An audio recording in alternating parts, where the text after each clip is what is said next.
Baseado na sua experiência pessoal e das pessoas com quem você convive, como é ser preto no Brasil? Ser preto no Brasil é resistência.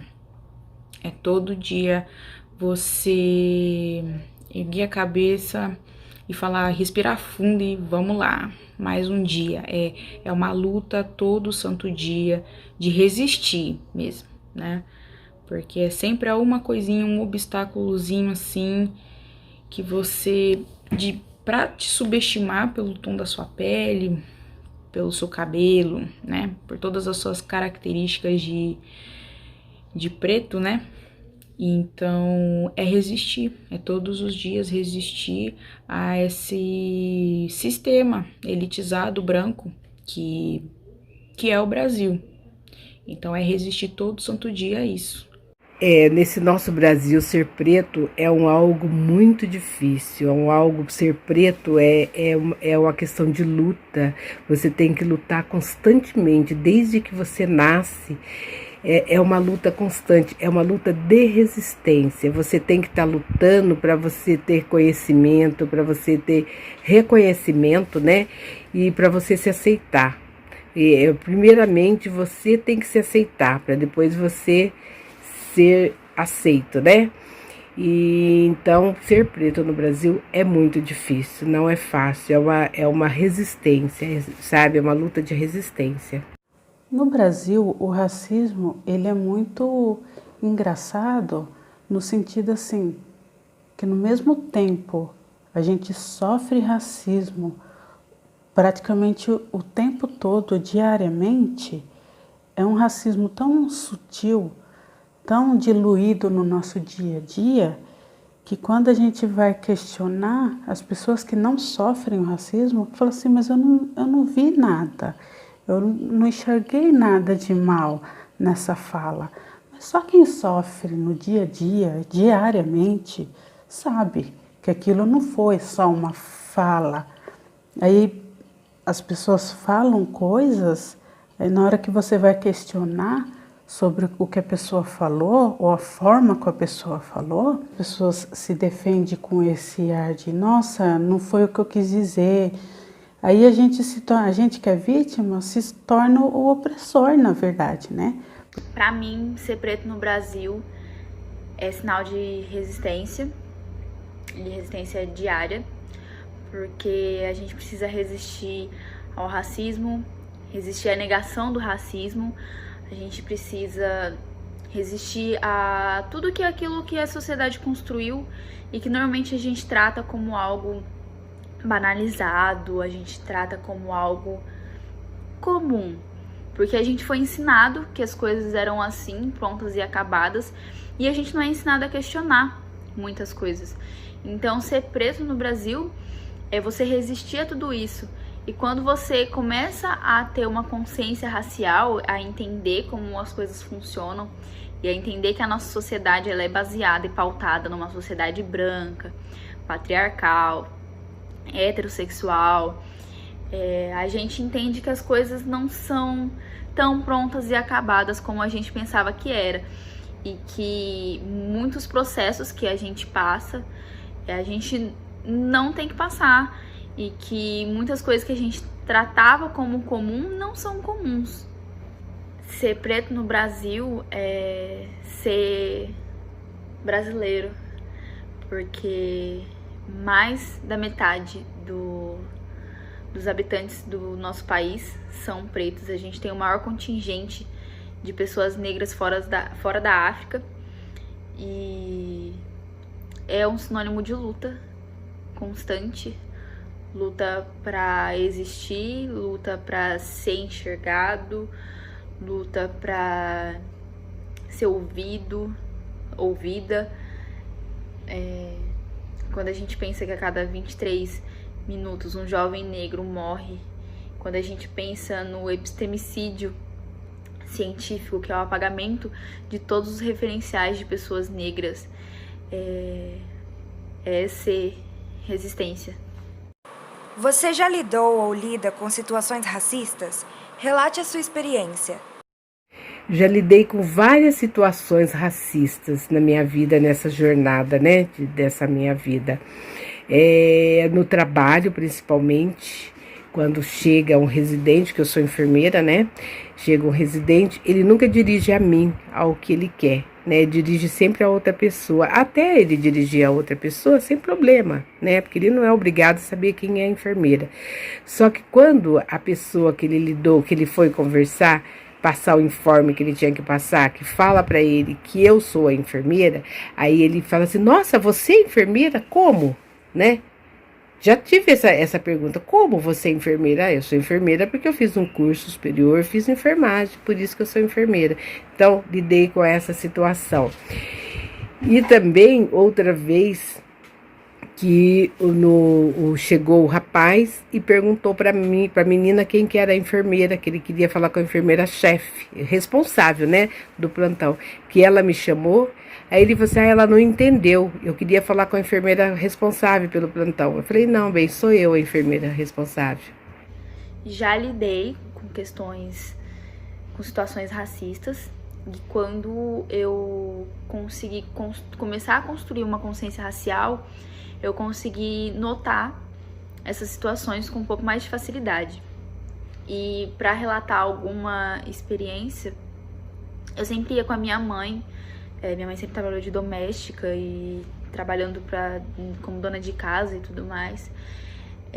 Uma situação bem marcante para mim foi quando a gente saía junto para trabalhar. Então, a gente normalmente dividia o trabalho da casa. E os patrões da minha mãe na época, pessoas brancas, escondiam dinheiro na roupa que a gente ia passar, ou embaixo de algum móvel da onde a gente ia limpar, para ver se realmente a gente não ia roubar nada e para ver se eles iam sentir falta de alguma coisa. Na primeira vez, depois que eu tinha terminado o 3º ano do ensino médio, eu trabalhei num parque de diversões chamado Hopi Hari, em Vinhedo. E lá eu vivenciei uma época do ano um evento chamado Hora do Horror. E nesse evento, como o nome já diz, ele trabalha com questões místicas e tudo mais. Então, depois de um certo horário, normalmente quando começa a escurecer no parque, existem monstros de acordo com o tema da Hora do Horror do ano. E no qual eu trabalhei, era de múmias e tudo mais. E o parque fica meio separado durante a noite, com luzes que indicam onde pode ter monstro ou onde não pode, para que você consiga transitar com crianças um pouco mais facilmente. E aí a gente tinha recomendações para trabalhar com crianças que se perdiam. Então, quando a gente via uma criança que estava perdida, a gente tinha que levar essa criança para o ponto mais alto do parque, que era a roda gigante, que lá tinha um sistema de comunicação com todo o parque, para a gente encontrar o responsável por aquela criança. E nesse dia, eu encontrei uma criança perdida e ela estava muito assustada numa das áreas que normalmente não tinha criança, porque era uma área que aparecia muito monstro.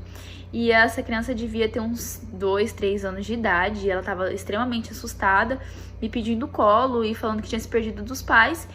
E aí eu peguei essa criança no colo e fui fazer o que o protocolo seguia.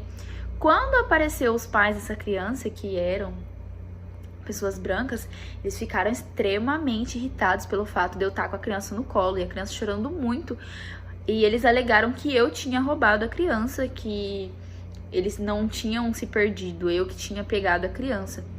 E aí eu relatei o que tinha acontecido e eles pediram para entrar em contato com o gerente do parque. E aí quando o gerente do parque chegou, pro espanto dessas pessoas, também era um homem negro. Ah, mas eu quero falar com o gerente. Tá, mas você já tá falando com o gerente. E aí foi uma situação muito constrangedora, né? Porque hoje eu tento pensar, se fosse uma pessoa branca no meu lugar, será que eles teriam tido essa mesma reação? Sofrer racismo é a coisa mais normal, infelizmente. A gente sofre quase que diariamente racismo. É quase impossível fugir dessas situações. Há 5 anos atrás, quando eu terminei essa casa que eu moro hoje, veio uma senhora aqui na minha casa me chamar para ir trabalhar na casa dela de empregada doméstica. Eu falei que eu não trabalhava de empregada doméstica. A senhora me olhou de um jeito. Ela me olhou da cabeça aos pés, aí do pé para cima, me fuzilando. Ela questionou, mas como assim?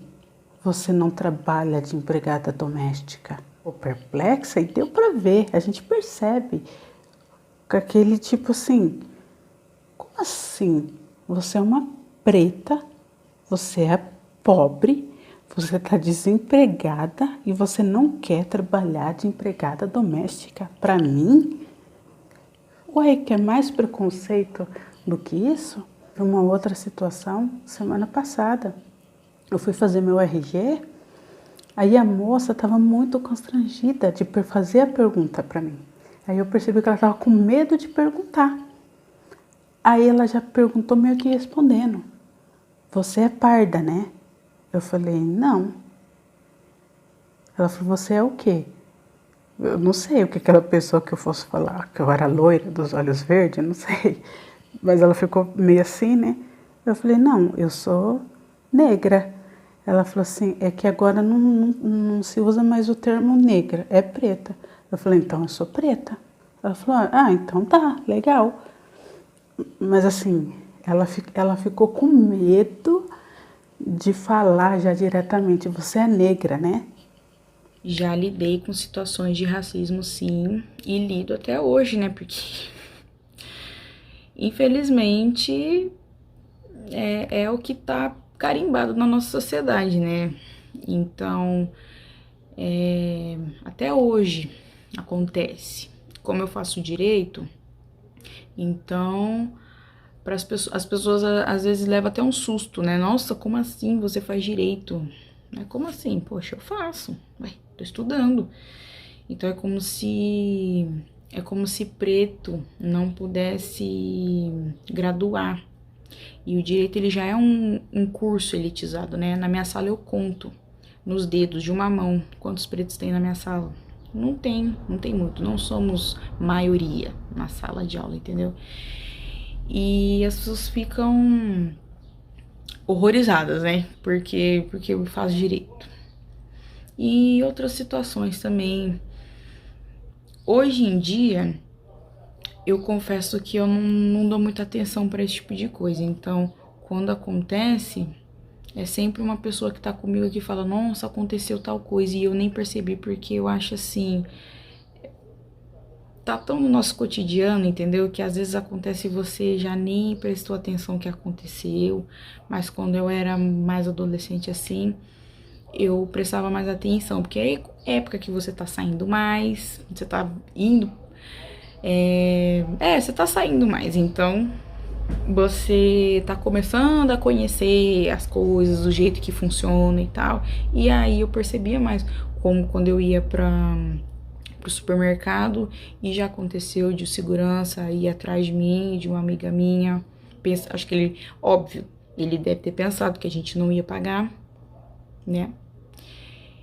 E abordagens policiais também, entendeu?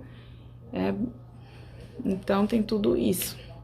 Não é pelo tom da minha pele ser mais claro que eu já havia dito, né? Que não é por ser mais claro que eu tô isenta de passar por isso. Eu passo por essas situações. Não vai ser do jeito que minha mãe, por exemplo, que tem a tonalidade de pele mais escura, mas é racismo, entendeu? Me julgou pelo tom da minha pele, pelo meu cabelo. É racismo. O racismo é capaz de fazer com que as pessoas se sintam inferiores. Quanto sua trajetória em relação a si mesmo e seus traços? Desde a sua infância, você sempre se amou e se aceitou? As pessoas ao seu redor influenciavam na sua relação consigo mesmo? O que mudou de lá pra cá? Em questão de aceitação, eu fui me considerar negra na universidade. Então, por fazer licenciatura, a gente faz uma disciplina que agora é obrigatória, que é Cultura e Relações Étnico-Raciais, e foi durante essa disciplina que eu me entendi enquanto uma mulher negra. Eu sempre tive muito problema para aceitar meu cabelo, porque a família do meu pai é uma família branca de descendente italiana, então todo mundo com os olhos claros, a pele muito clara, cabelo muito liso. E eu não tinha esse estereótipo, eu não tinha, né, essas características físicas por conta da família da minha mãe. Então eu não aceitava o meu cabelo na época de escola, nada. E eu tinha problemas com me auto-identificar com alguma coisa. Então eu sempre aprendi que eu tinha que me identificar como parda, porque eu não tinha o tom de pele tão escuro, então eu não era negra nem preta, mas eu também não era branca. Então eu ficava naquela tipo, mas o que eu sou? Aí todo mundo, então coloca pardo e tudo mais. E quando eu cheguei na universidade, que eu entendi o que era ser negra e o que é a miscigenação, o mito da democracia racial no Brasil, eu entendi que sim, sou uma mulher negra, por mais que eu não tenha pele retinta e que existem várias tonalidades de pele negra por conta, né, em decorrência do processo de miscigenação. Então, eu comecei a tentar aceitar mais o meu cabelo, a sair com o meu cabelo natural. Eu gosto muito de pintar o cabelo e deixar o meu cabelo natural e começar a aceitar coisas com matrizes negras. Então, olhar as religiões de matriz africana com outro olhar, tentar desmistificar muita coisa que vem pra gente, olhar com outros olhos. Então, depois que eu comecei a me aceitar, eu comecei a usar tranças, eu comecei a me interessar mais por questões raciais, até em leituras da universidade, em pesquisas acadêmicas. Quando eu era criança, eu não me aceitava como eu era. Eu me achava feia. Por mais bonita, com a roupinha mais bonita que eu tivesse, perfumada, cheirosa, sempre tinha alguma coisa, que era o cabelo, que é o que as pessoas falavam mesmo. Nossa, tá tão bonitinho, mas e esse cabelo? Esse foazinho aqui, essa coisa saindo pra fora, assim. Se a gente não prendesse o cabelo e tacasse gel, o cabelo ficar durinho ali, não sair do lugar de jeito nenhum, então a gente não se sentia bonito. É que as pessoas falavam tanto que era feio, que o cabelo armado não ficava bom, que o cabelo do negro parece sujo, parece que fede. Então a gente meio que incorporava isso na nossa vida mesmo. Então a gente acreditava realmente que a gente era feia com aquele cabelo. Agora, essa nova geração, eles vêm todo empoderados, tanto meninos quanto meninas. Eles vêm com aqueles cabelos maravilhosos, eles se assumem, eu quero meu cabelo desse jeito. E se a pessoa vem falando algo diferente, as crianças têm uma resposta maravilhosa, não se deixa diminuir de maneira alguma. Eles estão muito, eles estão muito para frente, sabe? Era o que faltava pra gente, sabe? Essa coisa da gente poder ser o que a gente quer ser. Antigamente a gente só podia uma coisa, a gente só podia alisar, fazer chapinha. Depois veio a progressiva. Então a gente só podia isso. Ou era isso, ou você se manter feia. O racismo, ele é sim uma forma de inferiorizar as pessoas, sim, com certeza. Quando eu tive, lá com meus 12 anos de idade, eu quis alisar meu cabelo, de tanto que as pessoas falavam que meu cabelo era bombril, era de bombril, meu cabelo era de vassoura, entendeu? Então, claro que ele contribui para que nós nos sentimos inferiores a nós mesmos. E dentro de casa eu sempre ouvia que, poxa, Adriana, você é linda, você é isso, mas é claro que mãe e pai falando isso não é a mesma coisa. Não vai adiantar nada, entendeu? Não vai. Porque na rua o impacto é bem maior, entendeu? Na escola. E é complicado. Mas depois de uma certa idade, né, lá para os 15 anos de idade, quando foi também surgindo os produtos para os cabelos nossos, né, que foi surgindo as blogueiras também, ensinando a como é que cuida e tudo mais. Aí você já via rostos pretos nas mídias, nas redes sociais. E aí foi quando eu decidi tentar meu cabelo natural. E hoje eu me amo, não me vejo mais de cabelo liso, jamais, nunca, nunca faria isso mais, a não ser colocar uma lace, né, mas aí já é outra história. Mas nunca mudaria mais meu cabelo por padrão de beleza branco, jamais, não faria isso, entendeu?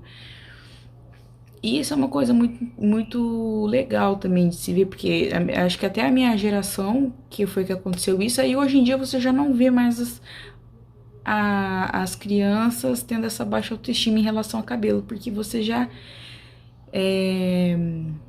acho que da minha geração agora começa a ensinar pra eles, igual eu tenho sobrinhas, então eu passo isso pra elas, tipo, olha, seu cabelo é lindo e tal, e vamos cuidar, eu te ajudo, e é maravilhoso, dá pra fazer isso, porque o cabelo crespo, cacheado, ele é muito versátil, dá pra fazer inúmeras coisas com ele, inúmeros penteados, e ele vai ficar, e é maravilhoso, entendeu? E é isso, entendeu? Eu fui gostando, né, de mim, me amando, e hoje eu não faria mais progressiva, não alisaria meu cabelo jamais, porque eu gosto dele desse jeito, do jeito que ele é nessa textura, nesse volume. É muito difícil. O racismo é o seguinte, ele faz com que a gente se sinta inferior, sim, sabe? Quando eu era criança, eu via sempre piadinhas do cabelo duro, qual é o pente que te penteia, que era o que o pessoal falava, né? Que ficavam brincando com a gente, falando essas coisas dos nossos cabelos. E falava assim das nossas peles, porque a nossa pele, a pele negra, ela é uma pele muito ressecada, que você tem que estar sempre passando, tem que estar sempre hidratando, passando creme, porque é uma pele desidratada, né? Muito seca. Então, quando ela fica ressecada, você consegue escrever na sua pele, né? E aí os meninos falavam assim para nós, vocês vão brincar de escolinha? Aí falava assim, a Maria Helena vai ser nosso quadro negro, porque o quadro negro é aquele que você vai escrever, né, passar. Então, e aí pegava alguma coisa para riscar minha pele, sabe? Então eu me sentia muito mal com isso, sabe? Em relação ao meu cabelo, como eu tô dizendo, né, eu me sentia muito inferiorizada pelo meu cabelo, eu tinha necessidade de estar alisando o cabelo, de estar enrolando de bob, de estar, sabe? Nossa, eu tinha uma necessidade terrível de estar cuidando do meu cabelo. Me sentia muito inferiorizada a questão do cabelo. Eu gosto muito do meu cabelo, sabe?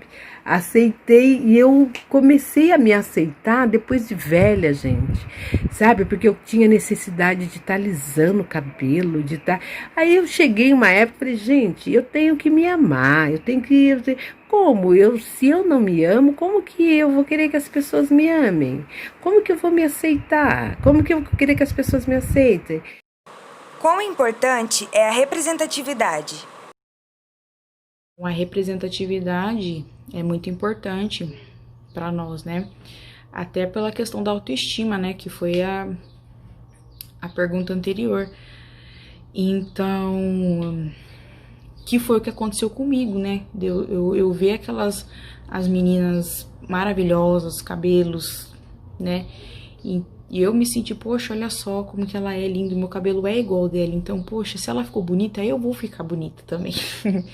E não é também na questão só da autoestima, também tá na confiança, né, de você se sentir capaz de fazer algo, e ainda mais você se sente quando você vê alguém como você naquela posição que você almeja, né? Igual eu, por exemplo, um dia eu fui na OAB Campinas, e eu vi uma banca, assim, só de advogados pretos, assim, homens e mulheres, todos. E todo mundo elegante, bem vestido. Nossa, eu fiquei, gente, olha isso, eu me vejo ali. Eu quero, nossa, eles conseguiram, eu vou conseguir também, sabe? Então, ajuda também tanto na questão da autoestima e da confiança, né, de você acreditar que, poxa, olha só, eles, é eu que tô ali, eu vou conseguir também. Se ele conseguiu, é claro que eu vou. Tem uma pessoa, gente, que foi muito importante para mim, a minha representatividade, da minha representação, da minha inspiração, uma pessoa que foi muito importante para mim, o meu pai e o meu irmão, que eu me inspirei muito neles, sabe? Eles eram umas pessoas, hoje eles não estão mais com a gente, muito importante na minha vida. Meu irmão era uma pessoa que ele não tinha grau de estudo nenhum, sabe? Era uma pessoa muito inteligente, questão racial, se você falasse com ele, ele ia te dar de 10 a 0. Nossa, ele, todos os sentidos. Então foi uma pessoa que eu me inspirei muito, do meu irmão, do meu pai, me incentivaram muito para eu estudar, meu pai e meu irmão. Representatividade é um negócio muito importante, porque a gente só vai se identificar com aquilo que a gente conhece. Então, quando a gente vê na escola, quando a gente vai pensar em África e tudo mais, e a gente tem associação com pobreza, com sofrimento, com coisas ruins, a gente não quer se identificar com isso. Então, a gente tende a ter esse afastamento das questões raciais, né? Principalmente ligadas à africanidade e essas matrizes que a gente tem. Então, a representatividade ela é super importante para a autoestima das pessoas negras, ela é importante para a aceitação das pessoas negras, ela é importante para a identificação das pessoas negras. Então, quando a gente vê pessoas negras nos representando em espaços deliberativos, nos representando na televisão, ocupando espaços de luta, de militância, ocupando cargos políticos, sendo professores, sendo médicas e médicos, ocupando espaços que normalmente não são ocupados por pessoas negras. Como a educação pode contribuir no combate ao racismo? A escola é um lugar, é um primeiro lugar que tem uma diversidade de pessoas, de culturas, de classes sociais, gente preta, gente branca, magra, alto, baixo, gordo.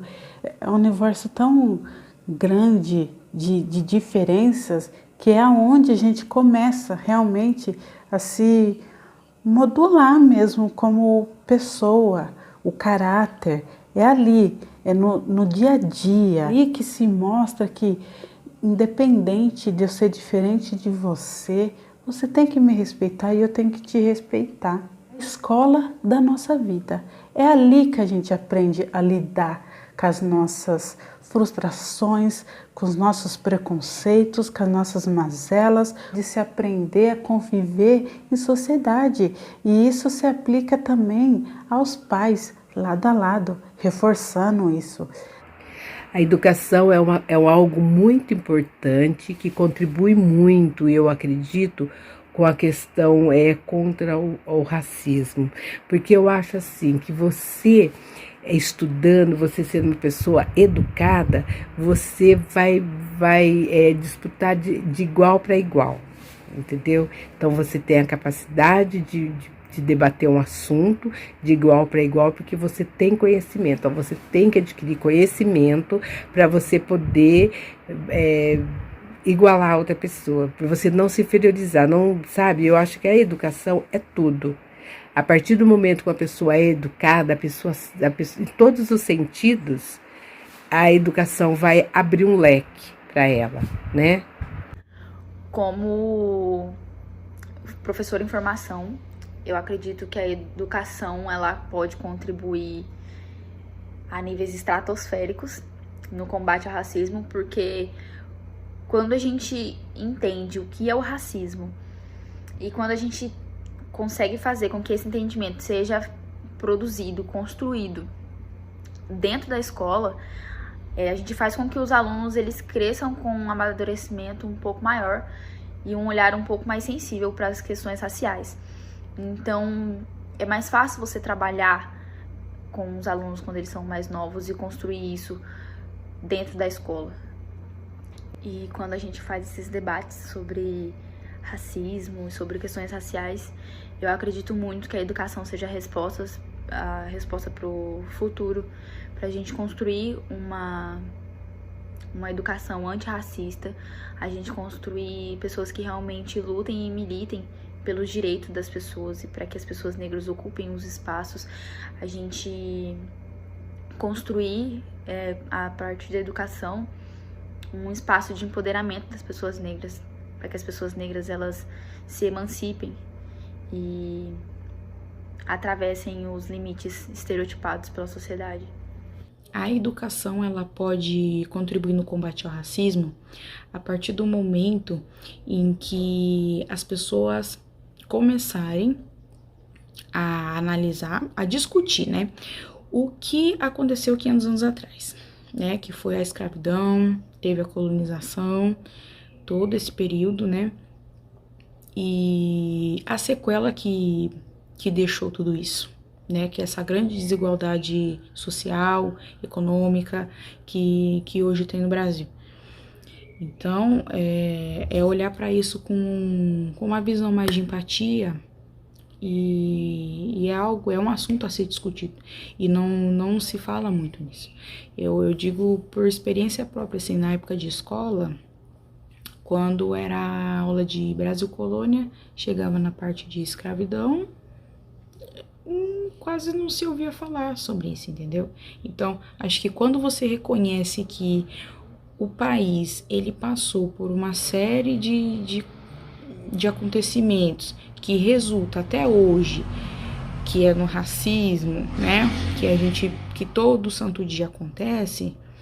Quando você para analisar que tudo isso teve um acontecimento lá atrás, então você começa a ter mais uma visão diferente sobre isso, entendeu?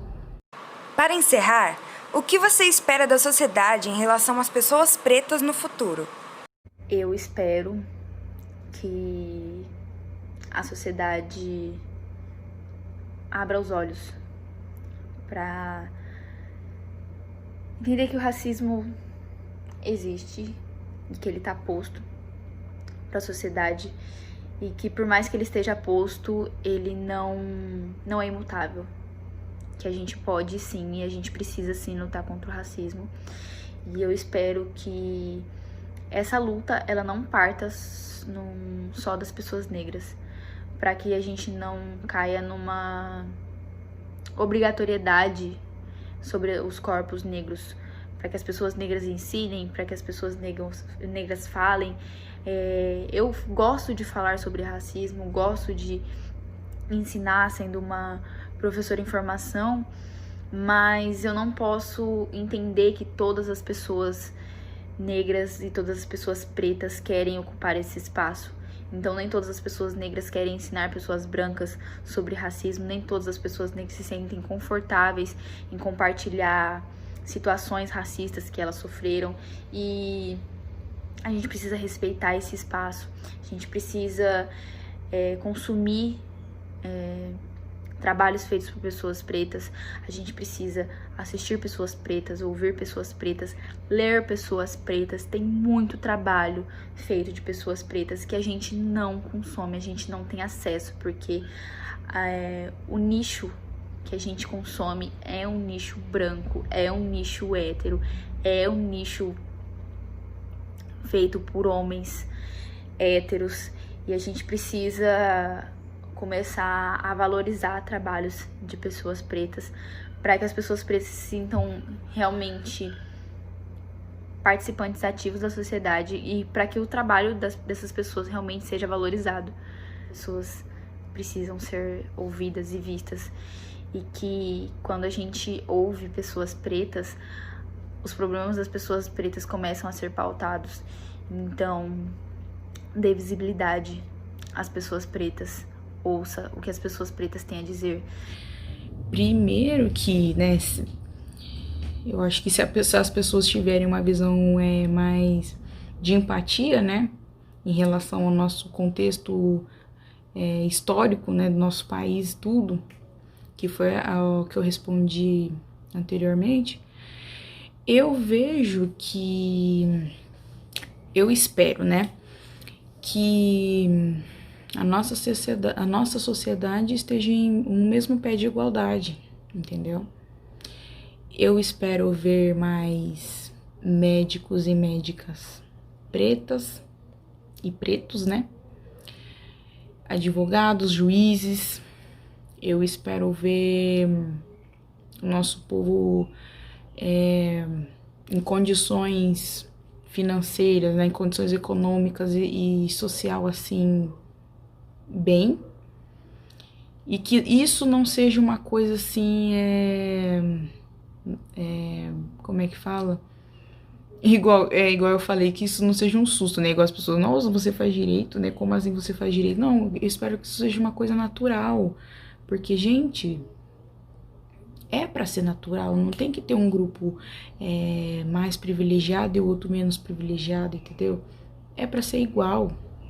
Uma sociedade que é justa com todos.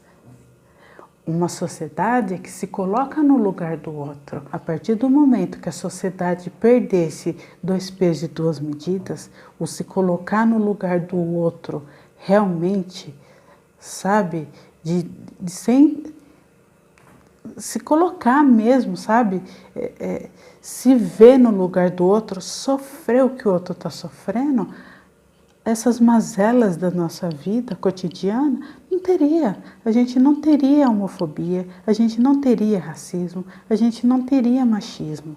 Você entendeu? Porque você se coloca no lugar do outro. E aí, a partir do momento que você se coloca no lugar do outro, você vai ter outro comportamento. Eu espero que a nossa sociedade, esse pessoal que vai vindo agora, eu espero que em relação às pessoas, eu acredito que vai melhorar, sabe? Eu espero que vai. Esse pessoal que está chegando agora, que está formando, esses jovens de agora, daqui para frente, eu acredito que, e estou vendo até uma melhoria. Eu acredito que a sociedade, em relação às pessoas pretas, ela vai mudar. Coisa que eu acho que a sociedade vai mudar em questão do respeito. Eu acredito que daqui para frente muitas coisas vão mudar e que eles vão nos respeitar um pouco mais. Eu acredito.